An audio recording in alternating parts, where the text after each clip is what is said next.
9 जुलाई 2023 सुबह सुबह हुई जोरदार बारिश की वजह से पूरे गुड़गांव में पानी भर गया।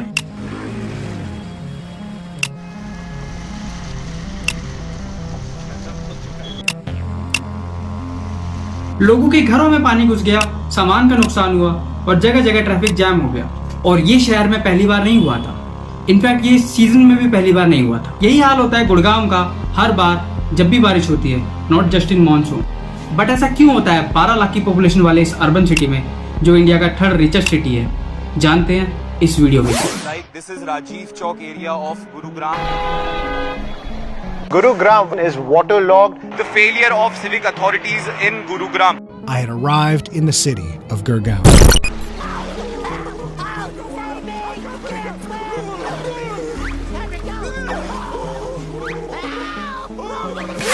मेरी एक फ्रेंड जो रिसेंटली शिफ्ट हुई है इलाहाबाद से गुड़गांव, ये उसका व्हाट्सएप स्टेटस था। उसका मानना है कि इलाहाबाद गुड़गांव से कहीं बेटर है in terms of roads and drainage system.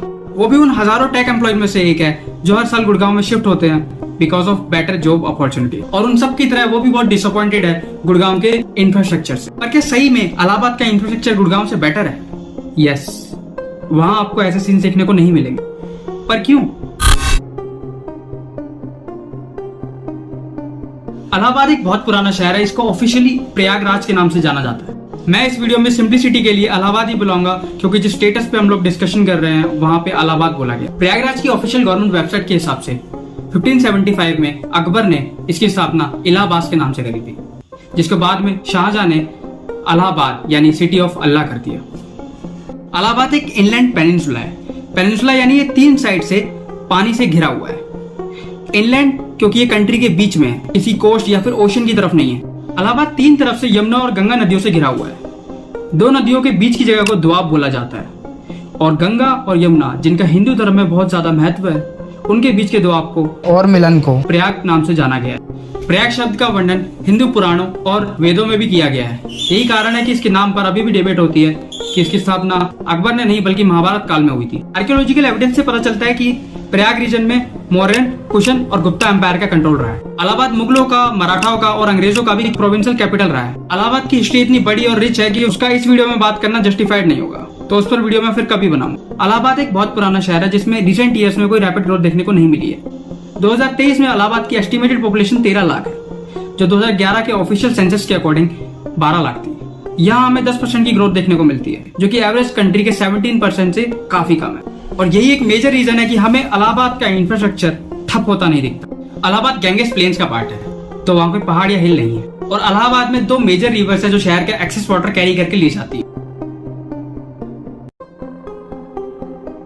Gurgaon और उसके आसपास का रीजन भी एंशिएंट इंडिया में कुरु किंगडम के अंदर आता था, जो महाभारत में मेंशन है। मुगल और ब्रिटिश एरा में गुड़गांव बस एक छोटा सा गांव था, जो बस करंट झाड़सा विलेज वाला एरिया था, जिसको झाड़सा परगना ही बोलते थे। ब्रिटिश एरा के एक डॉक्यूमेंट के अकॉर्डिंग 15th सेंचुरी में यहाँ पे प्रेजेंट शीतला माता मंदिर की मूर्ति को स्थापित किया गया। उसके अलावा शहर में अलीबद्दी Masjid, Badshahpur Baoli, Honsi, Kaman Sarai, church of the Epiphany, the Gurgaon club, coronation school, ये सब मुगल और ब्रिटिश एरा में कंस्ट्रक्ट किए गए। 1940s और 1950s में दिल्ली में रैपिड माइग्रेशन और डेवलपमेंट शुरू हुआ, जिसकी वजह से 1957 में आया दिल्ली डेवलपमेंट एक्ट, जिसने प्राइवेट रियल एस्टेट बिल्डर्स को बैन कर दिया और अब उनको कंस्ट्रक्शन के लिए जाना पड़ा शहर के बाहर। 1980 में गुड़गांव के आउटस्कर्ट में एक एयर स्ट्रिप और एक योगा आश्रम बनवाए इंदिरा गांधी के योग गुरु धीरेन्द्र ब्रह्मचारी ने। अभी तक गुड़गांव एक गांव ही है, बस आसपास के इलाकों में थोड़े बहुत स्ट्रक्चर्स बने हुए। गुड़गांव की हिस्ट्री में सबसे बड़ा मोमेंट था अक्टूबर 1982, जब इंडियन गवर्नमेंट ने ऑटोमोबाइल प्रोडक्शन के लिए कंपनी बनाई। मेरा सपना मेरी मारुति, मेरा सपना मेरी मारुति, मेरी मारुति। मारुति उद्योग लिमिटेड और एक जापानीज ऑटोमेकर सुजुकी के साथ कोलैबोरेशन किया टू मेक मारुति सुजुकी। इस जॉइंट वेंचर ने प्लान किया कि एक मैन्युफैक्चरिंग फैसिलिटी बनाएंगे गुड़गांव में। बट इंडियन गवर्नमेंट ने अचानक से कार मैन्युफैक्चरिंग कंपनी क्यों बनाई? इसके पीछे है ये इंसान।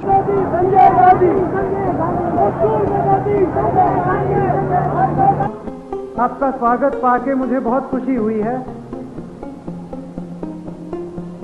जिसने न सिर्फ देश के ट्रांसपोर्ट को रेवोल्यूशनाइज किया बल्कि गुड़गांव को भी हमेशा के लिए बदल के रख दिया। 80s में इंडियन गवर्नमेंट फोकस कर रही थी मास ट्रांसिट यानी इंडियन रेलवे, क्योंकि इंडिया जैसी कंट्री जहां एक बहुत बड़ी population below the poverty line थी, वहां पर्सनल व्हीकल ओनरशिप एक क्रेजी आइडिया था, बट ये सपना था प्राइम मिनिस्टर के बेटे का, इसलिए ये पूरा हुआ। पर इसके लिए गुड़गांव क्यों चूज किया? क्योंकि यहाँ की जमीन रूरल और वर्थलेस थी। मारुति सुजुकी की वजह से गुड़गांव में रैपिड इंडस्ट्रियलाइजेशन शुरू हुआ। एम्प्लॉयमेंट के लिए लोग कंट्री के अलग अलग पार्ट से आने लगे। मारुति को देखकर और ऑटोमोबाइल कंपनीज जैसे हीरो होंडा मोटर कॉर्प भी गुड़गांव में आ गए।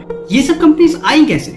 अब क्योंकि कोई गवर्नमेंट बॉडी नहीं थी, तो रूरल लैंड धड़ल्ले से बेचा गया, रैम्पेंट करप्शन के साथ, नेचुरल रिसोर्सेज की परवाह किए बिना। जब बहुत सारे लोग यहाँ आए, तो एम्प्लॉयमेंट के लिए और अलग फील्ड की कंपनीज जैसे कॉल सेंटर्स और टेक्सटाइल फैक्ट्रीज भी गुड़गांव में आ गई, और ऑटोमोबाइल कंपनीज के सप्लायर्स और पार्ट मैन्युफैक्चरर्स भी आ गए।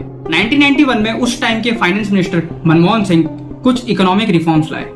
Our economy, polity and society have to be made extraordinarily resilient and alert if we are to take full advantage of the opportunities and to minimize the risks associated with the increasing globalization of economic processes. We have to accept the need for restructuring and reform if we are to avoid an increasing marginalization of India in the evolving world economy. और देश की economy को liberalise किया। उसके बाद Nestle, cocoa Cola, del और American express जैसी companies भी गुड़गांव आ गई। गुड़गांव में इतनी ग्रोथ तो हो गई, बट ऑफिशियल डॉक्यूमेंट्स में ये अभी भी एक गांव था, इसलिए यहाँ कोई इंफ्रास्ट्रक्चर बिल्ड नहीं हुआ। बिकॉज गवर्नमेंट एक विलेज के बारे में क्यों परवाह करेगी? क्योंकि कोई रोड्स, एनर्जी लाइन्स और फायर स्टेशन नहीं थे, इसलिए कॉर्पोरेशन ने ये सब खुद बना ली। बड़े बड़े कॉर्पोरेट और रियल एस्टेट एजेंसीज के खुद के फायर ट्रक्स, हॉस्पिटल्स और सिक्योरिटी पर्सनल्स भी थे। 2008 तक तो गुड़गांव की कोई ऑफिशियल म्युनिसिपल बॉडी ही नहीं थी। कंट्री का तीसरा हाईएस्ट टैक्स पेइंग सिटी होने के बावजूद कॉर्पोरेट्स वो बनाते थे जो कस्टमर्स डिमांड करते थे, इसलिए कभी कोई प्रॉपर ड्रेनेज सिस्टम बना ही नहीं। लेट 2000s और अर्ली 2010s में रैपिड डिजिटलाइजेशन हुआ इंडिया का। I dream of a digital India where high-speed digital highways unite the nation. और आईटी के बूम की वजह से गुड़गांव में आईटी कंपनीज आई। उन्हीं रीजन से जिनकी वजह से पहले ऑटोमोबाइल कंपनीज आई थी। गुड़गांव में एस्टिमेटेड 12 लाख पॉपुलेशन है अभी, जो 2011 में 9 लाख थी ऑफिशियल। वहाँ हमें 33% से भी ज्यादा की ग्रोथ देखने को मिलती है, जो कि पूरे कंट्री के डबल के बराबर है। पूरी तरह से प्राइवेट कंपनीज और रियल एस्टेट एजेंसीज के थ्रू बने गुड़गांव में कभी वाटर ड्रेनेज की प्लानिंग ही नहीं की गई। बड़ी बड़ी रियल एस्टेट बिल्डिंग्स के सीवेज को आज भी गुड़गांव में इलीगली डिस्पोज कर दिया जाता है, जिससे एग्जिस्टिंग ड्रेन्स भी ओवर द टाइम चोक होके वर्थलेस हो जाती है।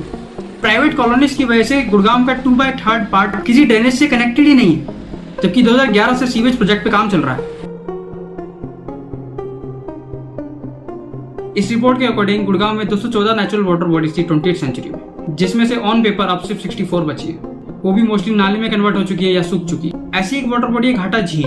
1883 के गैजेट ऑफ इंडिया में मेंशन किया गया कि घाटा झील एक सीजनल वाटर रिजर्वायर है, जो एक सीजनल वाटर बॉडी है, जो 2000 की शुरुआत में लगभग 370 एकड़ तक फैली हुई थी। ये नेचुरल झील कुछ साल पहले तक 50 फीट गहरे पानी को समेट सकती थी, लेकिन अफसोस की बात है कि इसे एक कूड़ा डालने की जगह में ट्रांसफॉर्म कर दिया गया है। घाटा झील का फ्लड प्लेन दिल्ली से बारिश के टाइम आने वाली कुछ ड्रेन्स का एंड पॉइंट था। घाटा गांव में बने ड्रेन्स के नेटवर्क को बादशाहपुर ड्रेन बोलते हैं।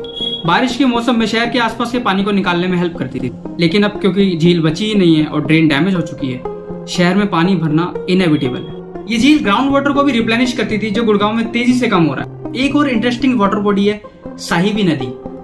क्या आपको पता है गुड़गांव में एक रिवर जाती है, या बेटर टू से जाती थी?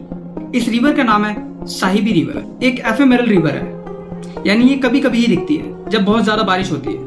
इस रिवर के एग्जिस्टिंग और प्रीवियस रूट पे बहुत सारी वाटर बॉडीज है, जैसे Masani barrage, Khaparwas wildlife sanctuary, Bhindawas wildlife sanctuary, outfall drain number 6, outfall drain number 8, Sarbashirpur, Sultanpur national park, Basai wetland, Najafgarh lake, Najafgarh drain bird sanctuary और the lost lake of Gurgaon. इसमें से बहुत सारी जगह या तो खत्म हो गई है या बहुत ही जर्जर हालत में है। 1977 में तो साहिबी नदी में ऐसी फ्लड आई थी कि पानी गुड़गांव के सेक्टर 14 गर्ल्स गवर्नमेंट कॉलेज तक चला गया था। उसके बाद मसानी बराज का कंस्ट्रक्शन कराया गया, जो अभी NH48 पे गुड़गांव से रेवाड़ी जाने वाले रूट पे बढ़ती है। एकदम सूखी पड़ी इस बराज पे अब बिल्कुल पानी नहीं आता। लैंड एनरोचमेंट ने ये सारी नदियां, झीलों और ड्रेन्स को खत्म कर दिया, जिसकी वजह से शहर में अब पानी भर जाता है हर जगह।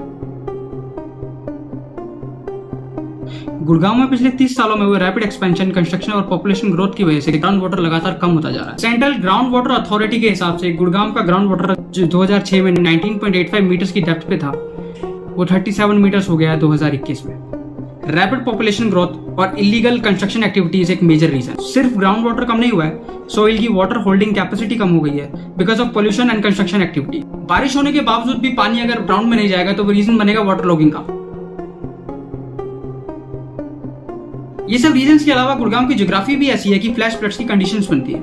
गुड़गांव का बहुत बड़ा एरिया अरावली हिल्स में आता है। रैपिड अर्बनाइजेशन की वजह से हिल्स और रेजिडेंशियल एरिया के बीच में ज्यादा डिस्टेंस नहीं रहा है। हिल्स कॉज करती है कंपैरेटिवली हैवियर रेन्स, जो उनकी स्लोप से उतरकर तेजी से शहर में आता है। साइबी नदी एक एफिमेरल रिवर तो है, पर वो कोई एक मेजर रिवर नहीं थी।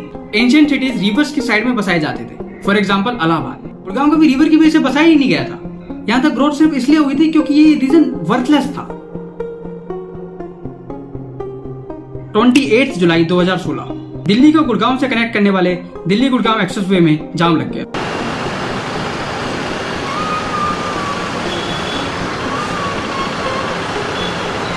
ये जाम लगा वाटर लॉगिंग की वजह से।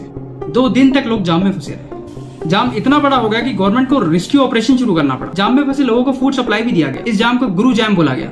स्ट्रैंडेड लोगों ने गुड़गांव पुलिस और नगर निगम के खिलाफ नारे भी लगाए। तब से लेके अब तक गुड़गांव में कुछ खास चेंज नहीं आया। इतने सालों में सिर्फ एक्सप्रेसवे का इंफ्रास्ट्रक्चर ही इंप्रूव किया गया है। आए दिन बारिश के टाइम पे अभी भी अक्सर लंबे जाम लग जाते हैं। इस आर्टिकल के हिसाब से 93% लोग प्रोडक्टिविटी लूज करते हैं गुड़गांव में वाटर लॉगिंग की वजह से। मैं खुद गुड़गांव से बिलोंग करता हूँ और हर बारिश में गुड़गांव की जबरदस्त वाटर लॉगिंग इशू से खुद डायरेक्टली इफेक्ट होता है। गुड़गांव सेक्टर 37D के रहने वाले स्वामी चोपड़ा पटौदी रोड से ट्रैवल कर रहे थे। पानी की वजह से उनका व्हीकल गड्ढे में गिर गया और एक लाइव वायर से टकरा के उनकी इमीडिएटली मौत हो गई। ऐसे बहुत से केसेस हैं जो गुड़गांव के वाटर लॉगिंग इशू का सीरियस कॉन्सिक्वेंस है। गुड़गांव की वाटर लॉगिंग प्रॉब्लम बहुत बड़ा इशू है। इसको इंप्रूव करने के लिए बहुत बड़े चेंजेस लाने होंगे। गवर्नमेंट को ड्रेनेज का इंफ्रास्ट्रक्चर इंप्रूव करना होगा इमीडिएट बेसिस पे। दूसरा, नेचुरल रिजर्वोयर्स जैसे बादशाहपुर ड्रेन और घाटा झील को रिवाइव करना होगा। गवर्नमेंट ने काफी प्लान्स भी किए हैं इसके लिए। सिकंदरपुर लेक और वजीराबाद लेक को रिवाइव करने का काम अभी भी चल रहा है। गवर्नमेंट का क्लेम है कि 600 वाटर बॉडीज को रिवाइव किया जाएगा अगले 4 सालों में। अगर सक्सेसफुली मैनेज कर लेती है गवर्नमेंट तो शायद किसी और इंसान को पानी की वजह से मरना नहीं पड़ेगा। गवर्नमेंट के अलावा इंडिविजुअल लेवल पे भी एक्शन लेने की जरूरत है। जैसे अगर आप किसी प्राइवेट स्ट्रक्चर को बनाते हैं तो उसमें एक प्रॉपर ड्रेनेज सिस्टम लगाओ और इसको कनेक्ट करो सिटी के ड्रेनेज से। इसके अलावा अवेयरनेस फैलाने की जरूरत है लोगों के अंदर गुड़गांव के हिस्टोरिकल वाटर रिजर्वोयर्स के बारे में। वेस्ट मैनेजमेंट के लिए गवर्नमेंट के प्रॉपर डिस्पोजल ट्रक्स को यूज करने की जरूरत है ताकि आपके घर का कूड़ा किसी और वाटर ड्रेनेज या रिजर्वोयर में जमा ना हो। फाइनली अपने एरिया के लीडर को पुश करने की जरूरत है ताकि वो वाटर रिजर्वोयर और ड्रेनेज को रिवाइव करने का काम करे। नहीं तो अगले इलेक्शंस में इस मेजर इशू के बेसिस पे डिसीजन लेने की जरूरत है। इस वीडियो को शेयर करो ताकि और लोगों को गुड़गांव की वाटर लॉगिंग प्रॉब्लम के बारे में पता चले और कैसे हम लोग इसको सॉल्व कर सकते हैं इमीडिएट एक्शन लेके। अगर आपको वीडियो अच्छी और वैल्यूएबल लगी तो मेरे को सब्सक्राइब करो ताकि और वीडियोस बनाने का मोटिवेशन मिले। मेरे इंस्टाग्राम को फॉलो कर सकते हो इंटरेस्टिंग स्टफ और मीम्स के लिए, जो मैंने डिस्क्रिप्शन में डाल दिया है। मिलते हैं नेक्स्ट वीडियो में, तब तक के लिए जय हिंद।